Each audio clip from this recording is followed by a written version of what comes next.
Your college football game day has come early. Goes down the field for Sicky, goes up high. He's got get away from the top speed, and the ball is free. Woo! What a hit! You got barbecue back there. From underdog triumphs to powerhouse showdowns, we've got your winning playbook covered. It's BetQLU with Chris Mack, RJ Choppy, and John Martin, presented by BetMGM, the sportsbook born in Vegas. Download the app today. Please gamble responsibly. And hopefully your tailgate has some turkey. The deep fried variety is probably the best. Some stuffing, maybe some pie. Everything else you need to top off the feast that has been this week in college sports, whether it's been hoops or football, which will be our focus for the next hour. There has been plenty to bet on, and there will continue to be more chaos, undoubtedly, especially when it comes to the CFP picture. We'll get into that in just a couple of minutes, plus some of this week's huge games as well. Alongside RJ Choppy and John Martin, I'm Chris Mack. Welcome in to BetQLU, presented by BetMGM, the sportsbook born in Vegas. We are live coast to coast on the BetQL network every Friday night and Saturday morning, always inside your Odyssey app, AUDACY. It's free. You download it today. You don't have to worry about scanning for radio stations as you're driving all over hell and back to get to that Thanksgiving dinner this weekend. You simply plug it in and take us with you in podcast form wherever you get your podcasts, and always on the Odyssey Sports YouTube channel as well. Before we get into this final week of the regular season and some massive games that will decide who's headed to conference championship games in multiple spots and whose dreams may die, let's talk about what happened last week when a few more dreams may have fallen by the wayside. We had A&M falling in OT at Auburn. We'll get to them in a couple minutes as they've got a big one at Kyle Field against the Horns this weekend. We had Colorado's 4-game winning streak coming to an end against Kansas at Arrowhead Stadium. Oh, more Big 12 chaos. Imagine that. We'll go through all those scenarios later. Ole Miss, goodbye. You're out. Good. No more CFP picture for you after a loss to Florida as 10-point favorites. We told you about that one last week. BYU lost to Arizona State. Bama dismantled by Oklahoma. And Indiana dropping their first game of the season a little unexpectedly, but still getting run out of the barn by Ohio State. So let's talk about some of those results. And, John, I'll start with you. Which one of those maybe either surprised you the most or you think had the biggest impact on the CFP picture as we head into the stretch run here? Yeah, it was definitely Ole Miss for sure. I mean, and you kind of saw this. It was this is the first year of the format. So I thought this weekend in particular was, really illustrative and really telling because, you're running out of opportunities. And if you're a team that's on that cut line, you pretty much saw to a man this week. If you're on that cut line, you were sweating. You were sweating. Yeah. Penn State messed around. Ole Miss lost. Almost found out. Yeah. Yeah, I mean, you're right. So many teams messed around. A few found out. Ole Miss was one of the teams that messed around and found out.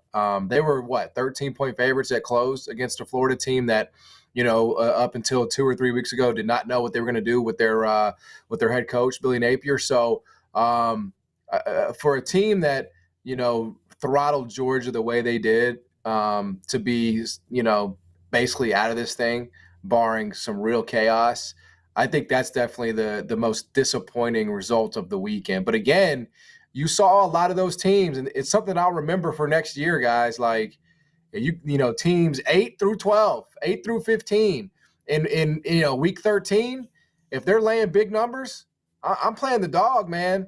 Especially if that dog is, kind of out of the hunt a little bit, because that kind of gives them a reason to maybe get back up. And these teams that are laying big numbers are basically just trying to survive at this point in the season. I'm just looking at my bets from last week, and I just happened to notice that the Florida plus 10.5 is on there, and the Auburn is on there, and just running circles around America. Vegas got nothing. Don't pull a muscle patting yourself on the back there, Choppy. That Venetian's coming down. Okay, let me tell you something right now. The Palazzo ain't got nothing. I'm going to tell you that They're right now. going to rename it the Chop House. That's what they're going to do, the Chop House. There you go. I like it. John's right. I mean, the Ole Miss one, I mean, look, obviously that had a major impact on the CFP because it allowed at least one team to come in, and who that one team is going to wind up being when it's all said and done, we don't know. But look, I mean, the Alabama loss was stunning. It was stunning the way they lost. Like them losing at Oklahoma. Look, road games are tough, but when you lose at Oklahoma that way, and Milroe looked just mid. I mean, he looked mid as mid gets. But worse than that, that was really, really surprising. I wasn't stunned that Ole Miss lost to Florida. I mean, Florida's played good football really in the last 6 weeks of the season. So basically ever since they told Billy Napier he's coming back, they've been tough. They've been a tough out. And playing at home, and it wasn't sold out. You can see some pockets of empty seats in the corners, but that Bama loss, I don't know how that happened. Like, I really don't. But I think that saved Indiana. Quite honestly, I don't know what would have happened to Indiana if it was just Ole Miss that lost. Yeah, it's a good question because Indiana didn't look good in that loss in Columbus either. They did not look good. Well, maybe it's more about Ohio State. Maybe it's finally time for the Big Ten guy here to take a step back and just give some damn credit to Ohio State because they are the most talented team in the conference. I don't like to do this. I don't like to admit that maybe I'm wrong about Will Howard, and maybe he actually is a decent quarterback. I don't know. Maybe, again, it has something to do with the fantastic receiving core he's working with, but the guy seems to know exactly what to do, and Chip Kelly has helped, and they look like a legit offense, even with Will Howard at quarterback. And so it's hard not to see a path that involves Ohio State maybe getting payback on Oregon. I mean, that was a one-possession game they lost on the road in Eugene. And then maybe going in as the number one team in the country into the playoff and getting the bye into the quarterfinal round as we look at the CFP, which the updated bracket would be Oregon number 1 right now and the first overall seed. You'd have Texas number 2 and the second seed. Ohio State would be the 5 seed, hosting Arizona State, who leapt into this conversation by virtue of the win over BYU. You'd have Georgia 8, Tennessee 9. Winner would get Oregon. Boise State 4, I think I mentioned, would get the Ohio State-Arizona State winner. Miami 3 right now, although they've got a win on the road at Syracuse. We'll get to that game in a couple minutes in order to lock up a trip to the ACC championship game. Penn State 6, Indiana 11. Interesting game there. I don't know if we'll actually get that matchup in the first round or not. Two Big Ten teams that didn't meet in the regular season. And then the second ACC team, SMU, would be the 10 seed going to visit 7-seeded Notre Dame. So, John, what about this prospective bracket this week looks right and doesn't look right to you? Yeah, I mean, I think you kind of get lost in the weeds a little bit because there's still, a whole week left. I don't know. I think the biggest thing, I guess, would be, was Penn State a little high, but I didn't really come away it feels mostly right to me, based on the results that we had from last week. I mean, I just didn't really, you're going to have a lot more outrage when you have 4 teams, right? You're going to have a lot more to nitpick when you only have 4.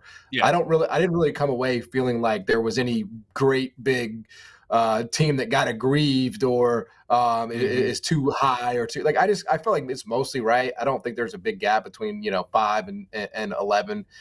It sets up some potential interesting stuff in the Big 12. I think is probably the biggest upshot if a certain if certain things go a certain way.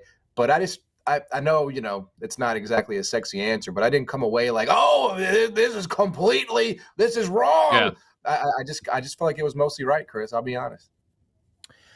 Yeah, I don't have a problem with it. I mean, obviously, it's going to change. I mean, Ohio State is not going to be 5. They're either going to be in the top 4. They'll either be number 1 or 2, or they'll probably drop down a bit. Georgia, Tennessee's not going to play at Georgia. Georgia's either going to be in the quarterfinals already as the champ, and maybe it's Texas that flip-flops, or they're going to probably, or they'll drop down. They may not drop too far and out of it, but it's not going to be this way. But I think these are fine. Like, there's nothing wrong with your top 10. The interesting thing is SMU. Like, are they going to put 2 ACC teams in? That to me is the real, like, it feels like SMU has to win out. Like they've got to win this week, obviously, and then they've got to beat Miami or Clemson. Like I don't think SMU can lose the ACC championship game unless it's like a final play, walk-off field goal, or overtime kind of game, and a couple other things fall their way and still get in. I agree, but then the issue becomes, what are you going to do? Are you going to put a 3-loss Alabama team in there? Well, Clemson's playing South Carolina this week. Yeah. Right? Yep. So if Clemson beats South Carolina, and then it would be Clemson Miami in the ACC title game, or no? Well, no, SMU's locked in. Clear. Yeah. SMU's locked in. So if Miami wins, they're in. Clemson's got to get help, obviously, from Syracuse. Right. If you end up with a Clemson SMU ACC championship game, the ACC is still getting 2 teams in, I think. Unless Miami's loss to Syracuse is particularly ugly, I still think Miami would probably hang in there as an at-large. It's hard to look. I don't know. Maybe that's when you retroactively go back and look at some of those early season wins. Deserves to be in. I would say they are not one of the 12 best. I think that's a fair way to look at it, because I think you then go back and, like I said, retroactively look at some of those early season wins and say, Virginia Tech win. How much was it? You end up going back and maybe doing some revisionist history on Miami, which is okay. For sure. There's nothing saying you're not allowed to do that. Yeah, you barely hang on. You barely hang on against Cal. I mean, I'd have them out. If they have 2, they're out for me. And then where does the other team come from? I know Big 12 fans. We'll get to the Big 12 scenario later. It's hard to see more than the Big 12 champ getting in. In fact, there's a world where, the Big 12 champ, we're looking at it right now, doesn't get the bye. Boise State gets the bye, and maybe even if everything broke the right way, right? If Tulane won their conference championship game and the Big 12 turned out to be a giant cluster, is there a chance the Big 12 champ is not getting in? I know that sounds crazy, but when you stack up all the resumes next to each other, it's still maybe not a probability, but a possibility. Real quick, the projected lines on these 4 first-round games, if they fell like this: Ohio State favored by basically 3 touchdowns, 20.5 against Arizona State. Georgia by a touchdown, 7 over Tennessee. Penn State by 8.5 over Indiana. That seems a bit much, at least in my opinion. Notre Dame, 8.5 over SMU.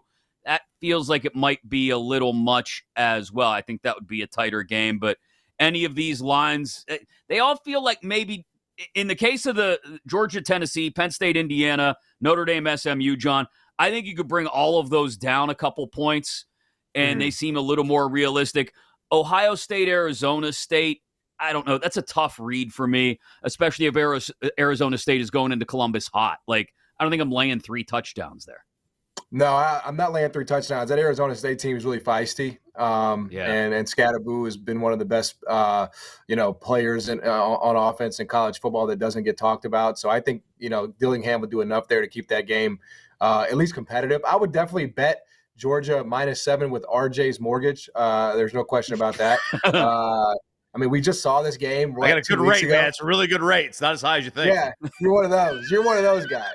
You're just never going to leave your house because you got a good rate. I bought in like years ago. You ain't never get me out of this place. Refi City. So definitely what I would do is I would call the bank. I'd refinance on RJ's behalf and get that home equity loan. And we definitely put that on Georgia for sure. I just think – I bet on Georgia every single week, pretty much regardless. I didn't last week because they were playing some mamby-pamby. Who was it? UMass. Wouldn't bet those kinds of games. But if it's an SEC team, I'm pretty much going to always have a bet on Georgia. And I suspect in this case it would be no different. And the other thing is that game that just took place like 2 weeks ago was a 10-point spread at the time. Yes. Mm-hmm. Yes. All right. So we're adjusting down for what? I guess neutral. And they won by 14. So why are you bringing it down 3 points? It's still going to be in Athens. It's not going to be on a road.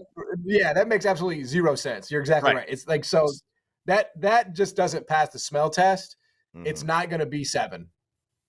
Nah. It's going to close 11 and a half. It's going to close 12. It's just not – it doesn't stand to logic that it would be 7.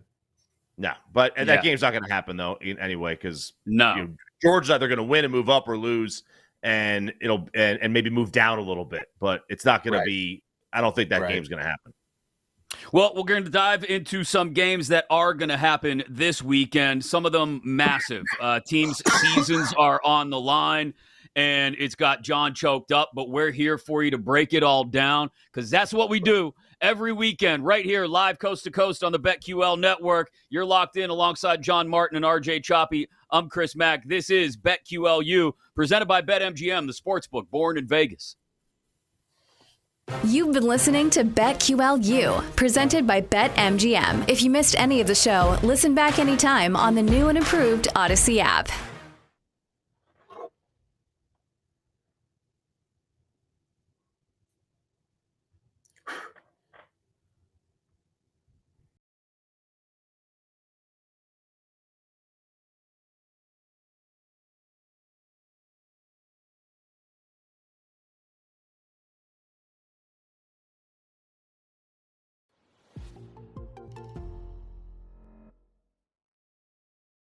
Are you ready, sir? Start your engines. Let's go.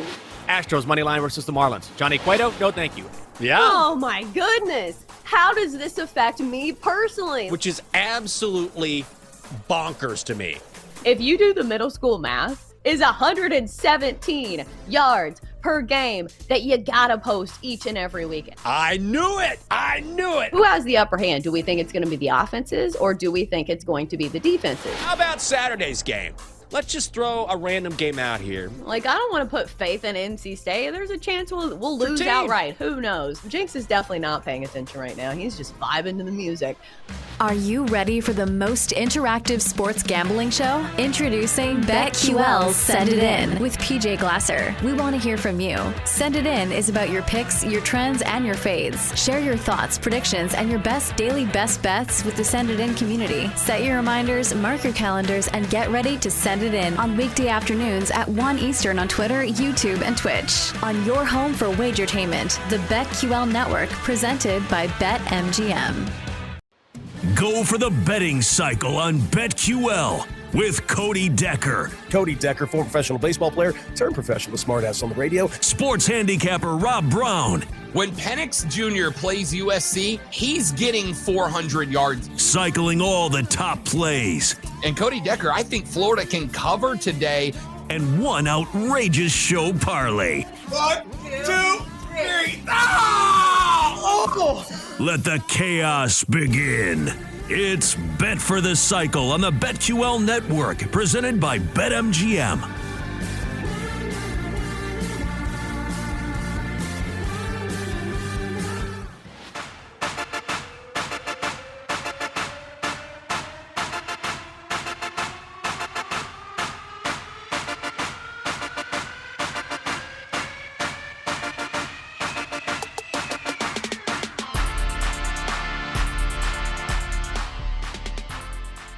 Some would say that maybe he'll be chasing Super Bowl MVP. Really makes me angry that, like, Knicks fans can't have anything. We've been bad for... I get it. Now it's, okay, 100% of attention on 9 million games tonight. It's a playoff game. We've seen this movie before, and we know how it ends. And it ends with absolute disaster. But I'll tell you, that's fun. But the most fun thing about betting on sports for me is this. Like, hey, there's no tomorrow. And now, come on, pick it in. Are you ready, sir? Start your engines. Let's go. Astros money line versus the Marlins. Johnny Cueto, no thank you. Yeah. Oh, my goodness. How does this affect me personally? Which is absolutely bonkers to me. If you do the middle school math, is 117 yards per game that you gotta post each and every weekend. I knew it. Who has the upper hand? Do we think it's going to be the offenses or do we think it's going to be the defenses? How about Saturday's game? Let's just throw a random game out here. Like, I don't want to put faith in NC State. There's a chance we'll lose outright. Who knows? Jinx is definitely not paying attention right now. He's just vibing to the music.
Let's get back to BetQLU, presented by BetMGM.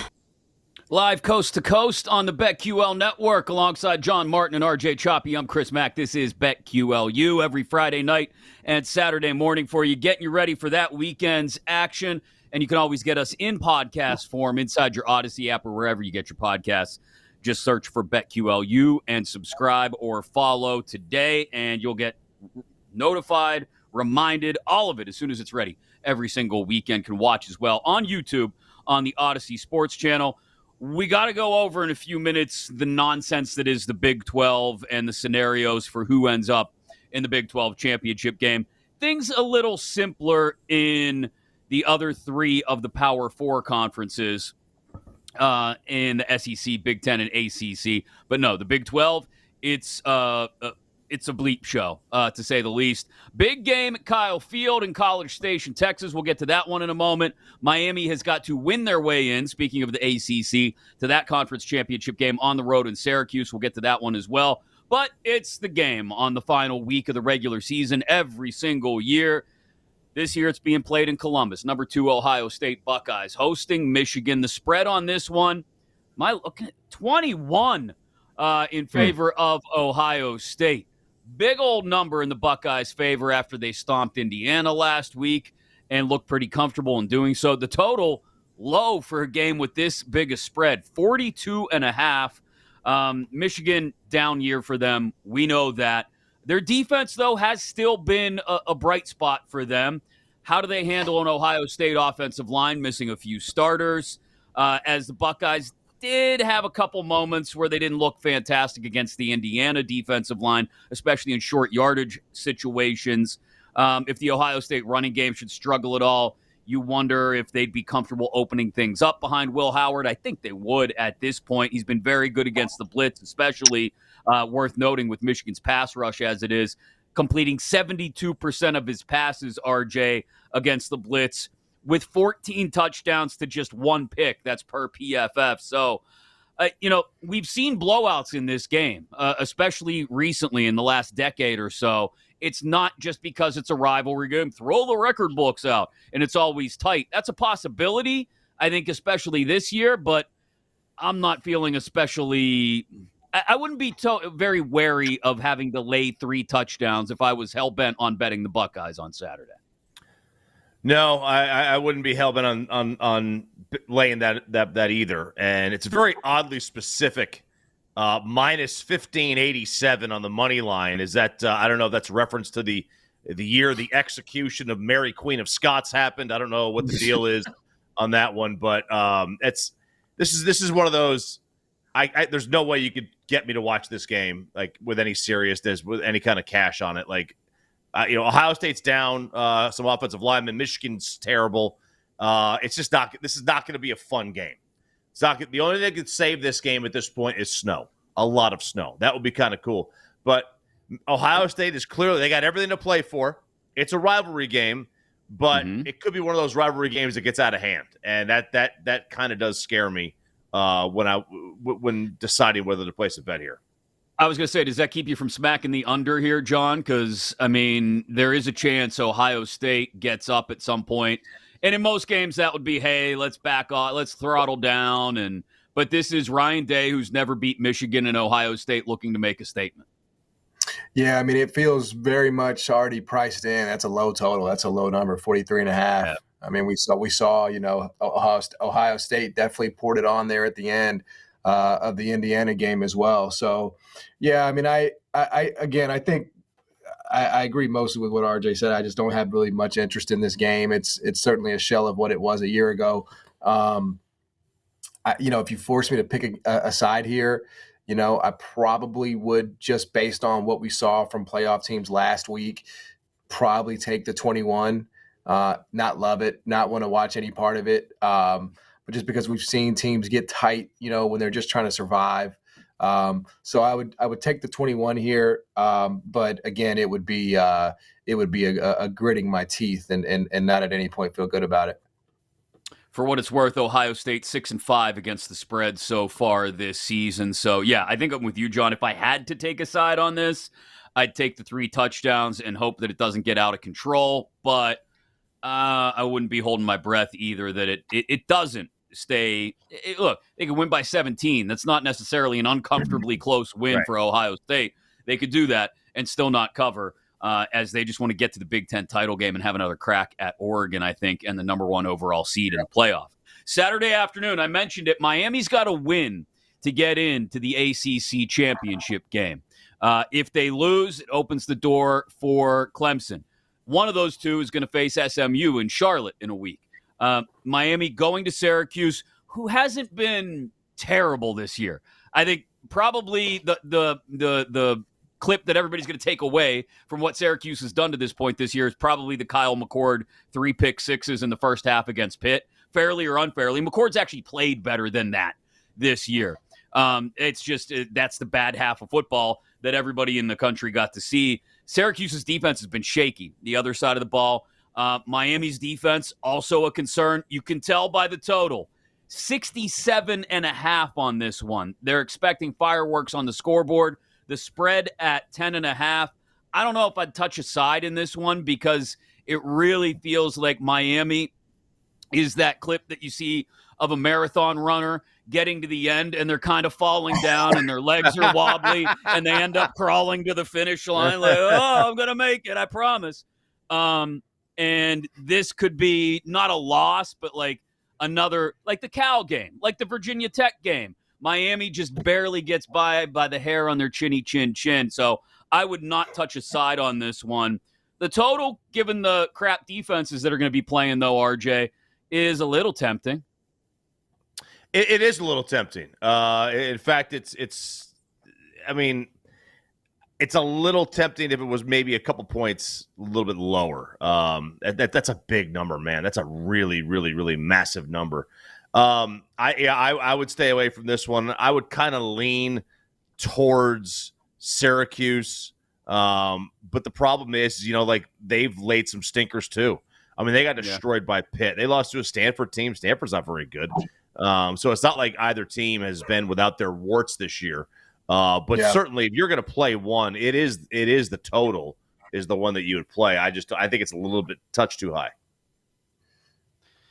John, Miami's gone over in 4 of their last 5 games. I think RJ's got a point. When it gets pushed to this kind of number, 67.5, all it takes is another bad Kyle McCord game, and we're not talking about this thing coming within a touchdown or 2 of getting covered. But again, I'm not touching a side on this one. Yeah, there's a certain, I don't remember exactly. There's a certain line of demarcation where when you, and I don't remember exactly what the number is, but I think it is around 66, 67. where it's just like, the game is either going to land in the 70s, right, or it's going under. Like there's no 68, right. There's no 69. Right. You know what I'm saying? So I would tell you, if you like the over in this game, you should do some alts. Like you should just like over 72.5, over 71.5, right? And if you like the under, just take the under. I mean, I think when you have a total that's this high, you need everything to go right. And sometimes it might, and it might just be that kind of day. But yeah, for me, it would be under. But if you love the over, then I would advise you, get creative with it, because games aren't landing 68, 69. I mean, they're not doing that.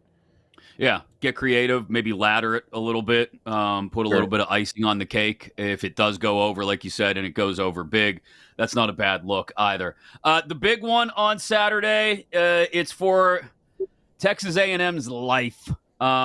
Texas, they're headed to the SEC championship game, you would think, but this is the biggest Texas A&M game. Choppy, you're down there in Tejas. We got to speak. There's mandatory, by the way. We got to say at least one word in Spanglish per show. So I want to get in there. Right. Texas has got concerns too about Quinn Ewers' ankle. Got an MRI this week. Expectation is he's going to play, but maybe we see some arch packages this week. I wonder if Sark wants to play this as close to the vest as he can while still getting out alive.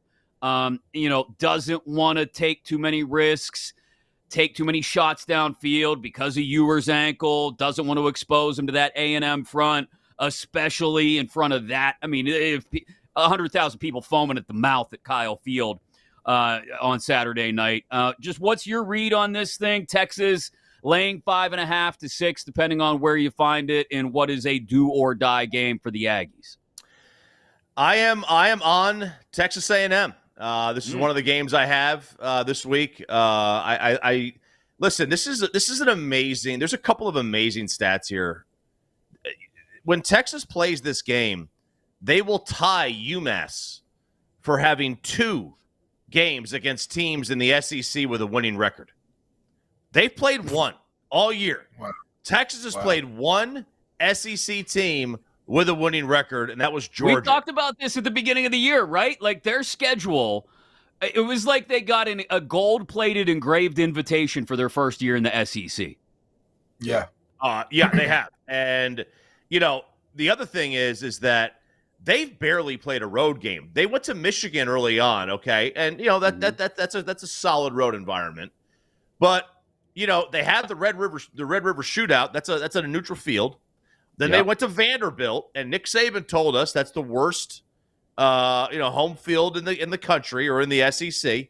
But it was a 50-50 crowd. And then they went to Arkansas, and they had arguably their worst game of the year outside of Georgia at Arkansas. So you can really make the case.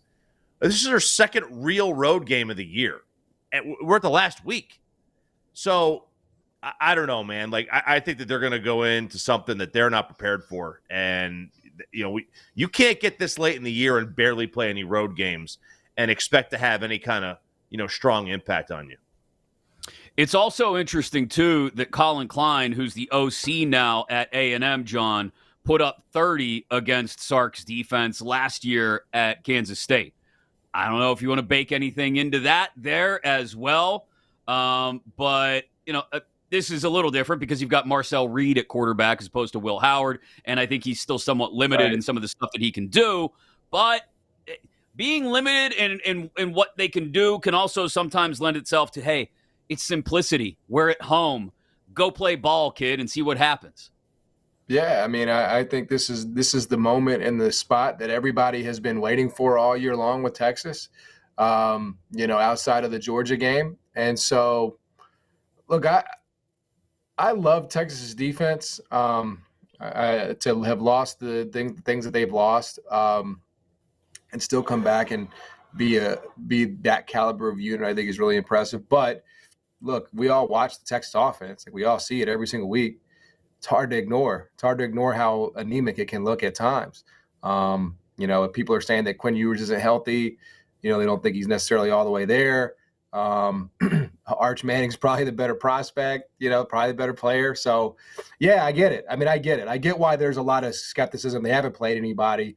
So this definitely feels like one of those times where if what our perception of Texas, if it's true, then they're losing this game, right? I do wonder, though, if they win and they cover this number, are people going to update their priors? Like, well, maybe they didn't play anybody. They lost to Georgia, yeah, but maybe they're a little better than we actually have given them credit for all year long. Will that be achieved if they win and cover this number? I don't think so. I think people are still going to look at it, RJ, and say, oh, that's great. They went to Kyle Field and they beat the Aggies, a team that just lost at home in quadruple overtime the week before. Like, and look, I'm guilty of it as much as anybody else. Like, we're not going to believe Texas is legit until we see them beat an elite team. Until they win the title. You guys are going to be saying when they win the title, man, this Texas team didn't play anybody.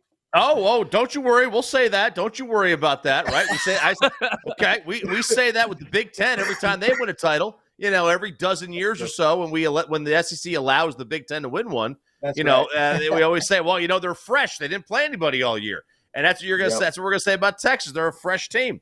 But yeah, like if they win this game on the road at A&M, and then they go to Atlanta and beat Georgia. They're home away from home. I mean, those narratives have to be put to bed. Yeah, then they get their flowers, and they'll get the bye because they'll have won the SEC title. And who knows? I mean, you look at that side of the bracket, I mean, we might be back to the same discussion because as it lays out right now, you'd be saying, oh, who'd they beat to get to the national championship game? Notre Dame and Miami or Penn State, and then people will still be saying probably, well, who'd they be? They beat Georgia in the SEC championship game, but they had to have a second crack at them. And you're right, John. And again, I'm guilty of it as much as anybody, but until they go and win the national championship game, we're probably going to still be doubting Texas and doubting Quinn Ewers. Yeah, I mean, this is a show about accountability, man. I mean, that's what this show is about. The BetQL U. Can't spell accountability without you. Accountability. So, you could. You just say it with a funny accent. Accountability. Well, yeah, you guys in Pittsburgh do that. So that I don't know what you're talking about. I'm not putting it past you. It is BetQLU presented by BetMGM, the sports book born in Vegas. Who the hell's going to the Big 12 title game? We'll try and sort it out next here on BetQLU. You've been listening to BetQLU, presented by BetMGM. If you missed any of the show, listen back anytime on the new and improved Odyssey app.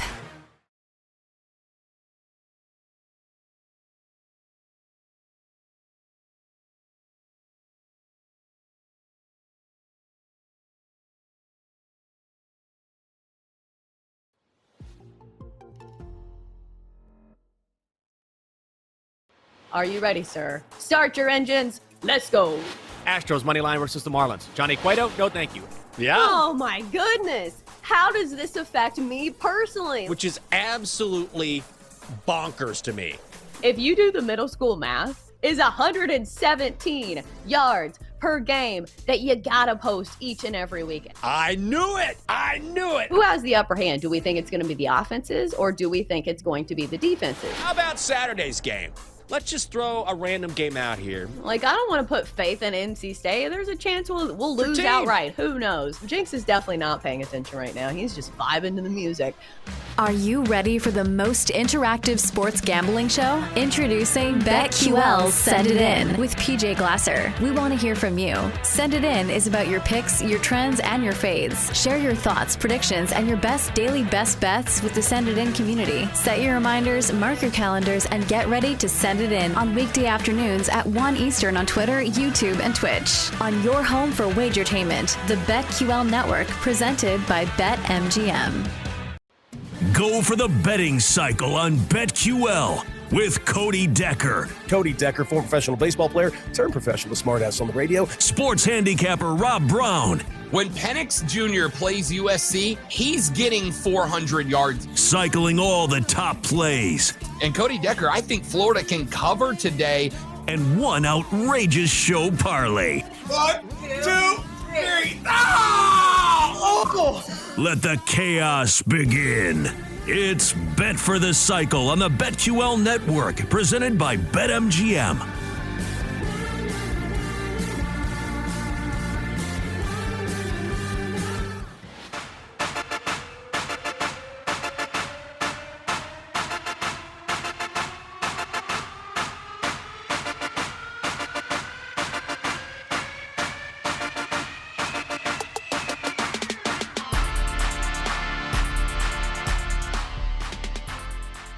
Some would say that maybe he'll be chasing Super Bowl MVP. Really makes me angry that, like, Knicks fans can't have anything. We've been bad for... I get it. Now it's, okay, 100% of attention on 9 million games tonight. It's a playoff game! We've seen this movie before, and we know how it ends. And it ends with absolute disaster. But I'll tell you, that's fun. But the most fun thing about betting on sports for me is this. Like, hey, there's no tomorrow. And now, come on, put Pickett in.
Let's get back to BetQLU, presented by BetMGM. Friday night and Saturday morning, getting you ready for the weekend's action. It is BetQLU, presented by BetMGM. The sportsbook born in Vegas, alongside John Martin and RJ Choppy. I'm Chris Mack. Don't forget, we're in podcast form. You can always get us whenever you need us. Inside your free Odyssey app, AUDACY, or wherever you get your podcast. Just search BetQLU. Best bets before we wrap up here in a moment. There was some workshopping going on right before the show started. There may be a collab in best bets, and I'm going to make them reference it as a collab, John and RJ, because saying you're going to collab on your best bet may be one of the collabing. It's vogue, show man. history. It's show it history. really is. It's fashionable. Yeah. Okay. All right. I Because may bet against you. RJ was just mailing it in. He was like, it a it's collab. Thanksgiving. It's like, Black Friday. So he just was mailing it in. I had to pick my partner up this week, That's right. Well, That's right. Yeah. Had to 7-0 last week in college. I had to give some love. He's coasting. Yeah. The guy's coasting. And how fast did he share that with us, too? Oh, yeah. Like, as soon as that final gun hit, it was bang, the text was off. Great week. Great week. I did okay this week, guys, didn't I? Great week. I had to follow it up the next day with like a 1-3 NFL day, of course. So that worked. Of course. So I mentioned the Big 12 conference title game scenario is It's ridiculous. We went over the ACC scenario earlier. SMU, they've already clinched a spot. They'll face Miami if the Hurricanes can beat Syracuse on the road. If not, then Clemson heads to Charlotte to face SMU in the ACC title game. SEC title game, we just got done talking about the Horns and the Aggies. Georgia's locked in. They'll play the winner of that game.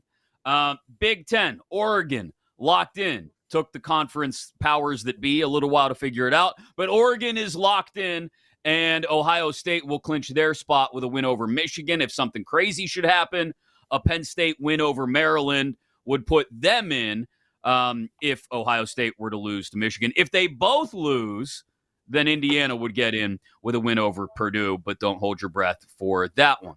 Big 12 now. You guys ready? All right. Each of the 4 teams that are 6-2 in the conference right now, Arizona State, BYU, Colorado, Iowa State, are favorites in their regular season finales. 3 of them laying more than a touchdown. Arizona State, 7.5 at Arizona. BYU, 12.5 versus Houston. Colorado, 16.5 against the Oklahoma State Cowpokes. Iowa State, a little less than a field goal, 2.5 against Kansas State. But if all 4 win, your Big 12 championship game will be Iowa State, Arizona State, due to the litany of tiebreakers that get thrown at the situation. If only 2 of the 4 win, then it's those 2, obviously, that make it. However, if one team loses, and Iowa State the most likely to do that, in which case we'd get Arizona State, BYU in a rematch. Unless Arizona State loses, in which case Iowa State takes on BYU. And if it's only Colorado of the 4 that wins, it would be Arizona State, Iowa State, I think. I don't know. I probably got something wrong there because it's the Big 12, and nobody can keep track of the damn thing this year. So how does Colorado scenario? make it? Yeah, I don't know. I think they must be out of it totally. Travis Hunter has to score 2 touchdowns backwards after sunset. I don't know. It's the Big 12 tiebreaker scenario, Choppy. Yeah, it's like, if everybody loses except Colorado, well, then it's Arizona State and Iowa State. Yeah. and then UTSA gets elevated to the Big 12 championship game somehow. I have no idea anymore. Right. What's the most entertaining scenario? What's the most entertaining Big 12 championship game for your money, Choppy? What pairing that we could possibly get? Arizona State and Colorado. It would be my most entertaining because that would be a rematch of Shador going into the student section last year and showing his bling off, right? The watch, right? That would be the that to me would be the best one because obviously Colorado is the number one, or not the number one, but they're on the Mount Rushmore of 2024 storylines in college football. The reality is when Deion's there, they are. They've got the best player in the game, and they've got maybe the second best player in the game. So that's that. And then Arizona State, I mean, there's a lot of fun around that program right now. And that's a program that was dead. But that game against BYU, or that game last week they had, that was like the most expensive ticket they'd had in decades there. So I think Arizona State, Colorado is the one I would want to see the most. John, what about you? Well, I mean, again, I don't know if you did a great job of even informing me that my pairing is possible. I mean, I don't even know if Take a swing at it, my man. Just make up 2 teams you'd like to see in the Big 12 championship game. Memphis and Oregon State. I mean, whatever. First of all, Memphis should be in the Big 12. You're exactly right. You hit on that 100%. No, I think RJ is right though. Of the possible, BYU always was a fraud to me. Like they were, playing above their heads the entire year. I'm not really interested in Iowa State whatsoever. I love good stories. I love good turnarounds. That's exactly what Arizona State is. I mean, doing it with a freshman quarterback there, second year on the job for Kenny Dillingham. And then, Coach Prime and that Colorado, offense is must-see television. So, yeah, definitely any Big 12 champ. Honestly, Colorado versus anybody would be my answer. Just fill the blank. I tend to agree that Colorado, Arizona State would be the most fun. If you really think Colorado, and look, Colorado, the biggest spread of these 4 teams that we're talking about going into this weekend, laying 16.5 against Oklahoma State. But if you really like Colorado to not only win that game, but for everything else to fall the right way and then Colorado win the following week in Jerry World, they're plus 650 to win the conference right now. You still get a really good number on Colorado. If you think all the dominoes can fall in their direction, BYU plus 350, Iowa State 2-1, Arizona State still the favorite to win the Big 12, plus 135. No word on what Memphis's number is to win the Big 12. I don't think they're actually eligible, John. I'm sorry. I just looked that up. I could be wrong. It could be much like the way I tried to lay out the Big 12 scenarios, and I have no idea what the hell I'm talking about, but I don't think they're eligible. Yeah. But hey, this is why I have to fight every single week for the group of 5, because you Power 5 elitists. That's why that I'm fighting against the patriarchy here. That's exactly what it is. The patriarchy. Yeah. That's like, he thinks it's so funny that he's trying to give me Memphis odds in the Big 12. He thinks it's funny, right? Like I'm the court jester here. That's why I got to rep, man. Every week we fight against the dying of the light. Daddy Mack over here. Disrespected John Martin is my favorite John Martin. That is when he comes in pissed off. Listen, man, Memphis is legit. Y'all don't want to give him any credit, but let me tell you about the American Conference. That's right. Now we're talking basketball. We're back in our bag. Football. Well, I don't know if I claim that one as much. Just wait till Tulane somehow sneaks into the playoff and John tries to claim them. Just wait. That's happening. That's happening. By the way, if that happens, that's happening. If then. I think that's how it's supposed to work when you talk about tiebreakers and stuff too, but I just read what was in front of me and it didn't work out too hot. Anyway, time to get to our best bets of the week. I don't know if anybody has a Big 12 play. Maybe we could just stay away from that. Maybe we focus on, I don't know, maybe there's something in the American Conference. John, what do you got? You two claim to have some sort of big collab that you were cooking up. Are we collabing on this, RJ? Let's collab, baby. Let's do it. Yeah, so I think we got together. We said, listen, UTSA getting a touchdown as well as they've played against an Army team.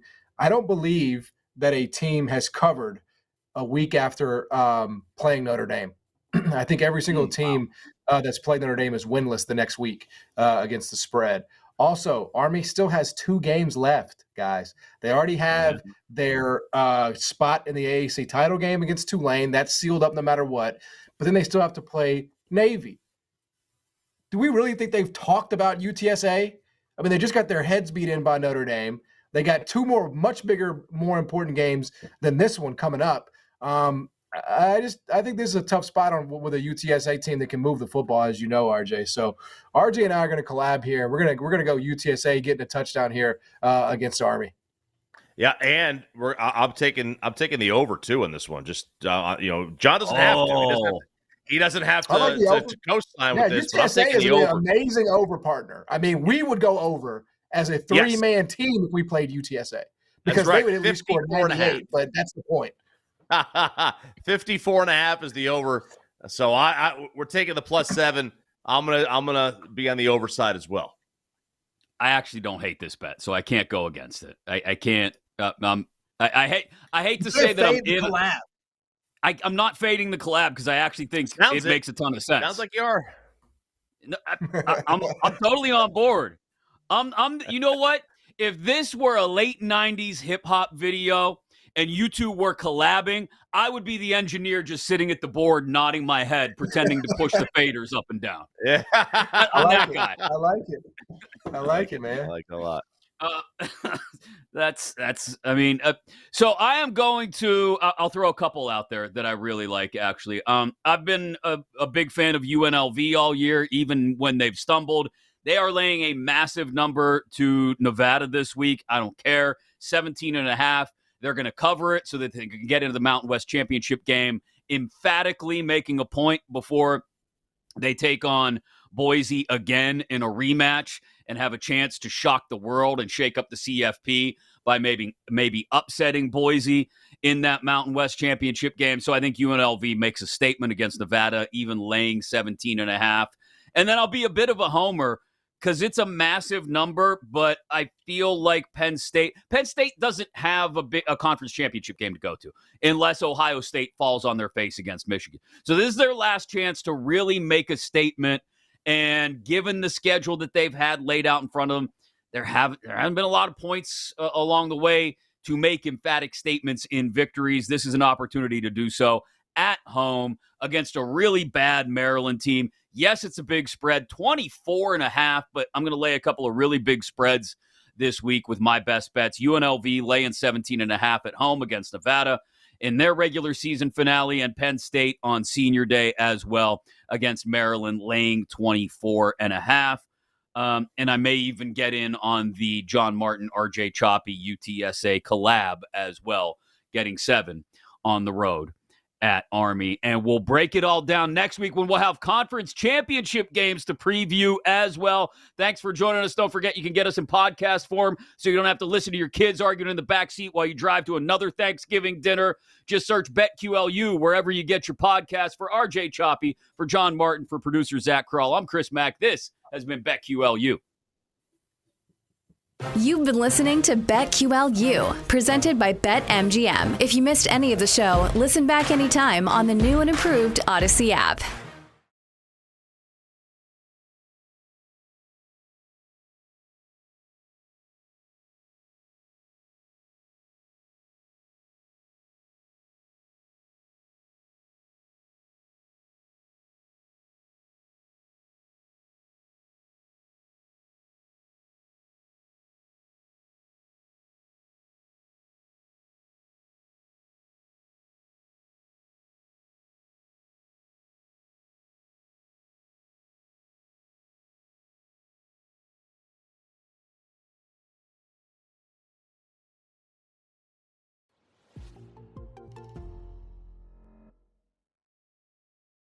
Are you ready, sir? Start your engines. Let's go.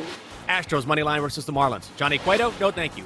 Yeah. Oh, my goodness. How does this affect me personally? Which is absolutely bonkers to me.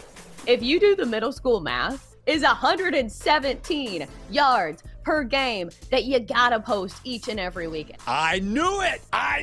Who has the upper hand? Do we think it's going to be the offenses, or do we think it's going to be the defenses? How about Saturday's game? Let's just throw a random game out here. Like, I don't want to put faith in NC State. There's a chance we'll lose outright. Who knows? Jinx is definitely not paying attention right now. He's just vibing to the music. Are you ready for the most interactive sports gambling show? Introducing BetQL's Send It In with PJ Glasser. We want to hear from you. Send It In is about your picks, your trends, and your fades. Share your thoughts, predictions, and your best daily best bets with the Send It In community. Set your reminders, mark your calendars, and get ready to send it in on weekday afternoons at 1 Eastern on Twitter, YouTube, and Twitch. On your home for wagertainment, the BetQL Network, presented by BetMGM. Go for the betting cycle on BetQL with Cody Decker. Cody Decker, former professional baseball player, turned professional smartass on the radio. Sports handicapper Rob Brown. When Penix Jr. plays USC, he's getting 400 yards. Cycling all the top plays. And Cody Decker, I think Florida can cover today.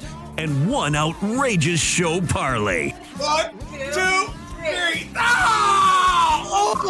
Let the chaos begin. It's Bet for the Cycle on the BetQL Network, presented by BetMGM.